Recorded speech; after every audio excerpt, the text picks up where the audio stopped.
think that China will fall into a collapse or chaos if America cut off the supply chain and economical, technological, and diplomatic ties with the CCP? Let me answer that about Miles's first thing about the American military, the CIA, or others. But I will tell you, the global elites, the global elites in the United States, and in fact, I think this mentality is just not in the U.S. government, military, national security state. It is prevalent whether you're in London, Brussels, Davos. And the CCP sells this. What the CCP's argument is that the Chinese people are too immature, they're too chaotic, they're too unruly, they're like children, they're like bad children, right? And if the CCP, as bad as the CCP is, if they go away, China will collapse into total chaos. China will collapse into chaos. And in China collapsing into chaos, the whole world will collapse into chaos, particularly the economic system, because it's so built upon Chinese labor. So you see this all the time, and I hear this all the time. Oh, it's bad, and you're too anti-CCP. You want to take down the CCP. You don't understand. If you support Lao Beijing and they take down the CCP, China will collapse into the warlord era, the Civil War era, all the horrors that faced China before Mao Zedong was able to, with the State Department backing, take control of China and calm things down. That's the mentality. The mentality is that mentality.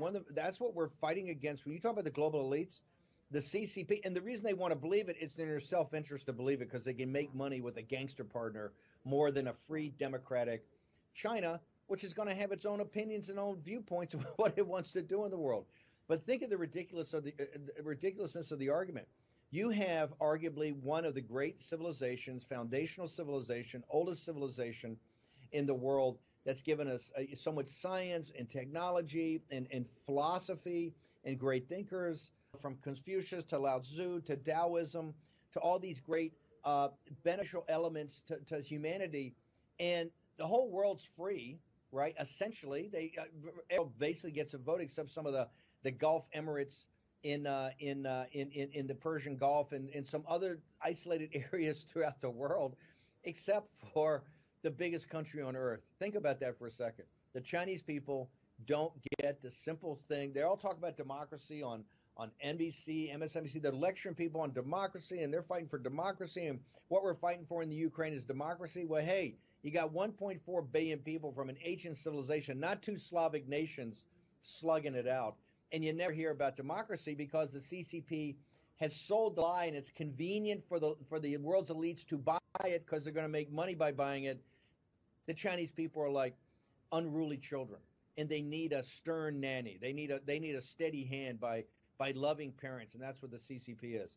It's a bald-faced lie, and I'm willing to take the bet.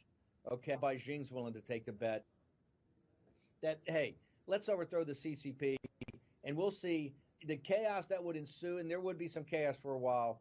Any day of that chaos would be 100 times better than the slavery that Lao Beijing goes through on any day with the Chinese Communist Party. And the reason I can tell that, I have had the great fortune of meeting throughout this world, from Australia to New Zealand to Europe to the United States, Canada, some of the finest people I know and some of the biggest contributors to their new countries, and that is the expatriate overseas Chinese.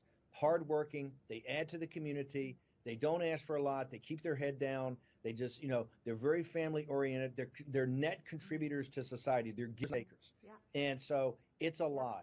It is a total bald-faced lie. The Chinese people can't handle democracy. I look at old Hong Kong, I look at Taiwan, I look at the overseas Chinese and what they contribute. It's a bald-faced lie. And so the little bit of chaos we might have in the United States for the economics of supply chains, a little bit of chaos you might have in unruly times that would come after the fall of CCP, does in totality is not worse than any one day of the slavery of Lao Beijing under the boot of, let's be honest, the wealthiest, most corrupt, most inhuman gangster organization the world's ever seen. Worse than the Nazis, worse than the Bolsheviks, right? Worse than the fascists, even worse than the Imperial Japanese staff, worse than all of them. That is the Chinese Communist Party, the resident bandits that currently occupy Beijing.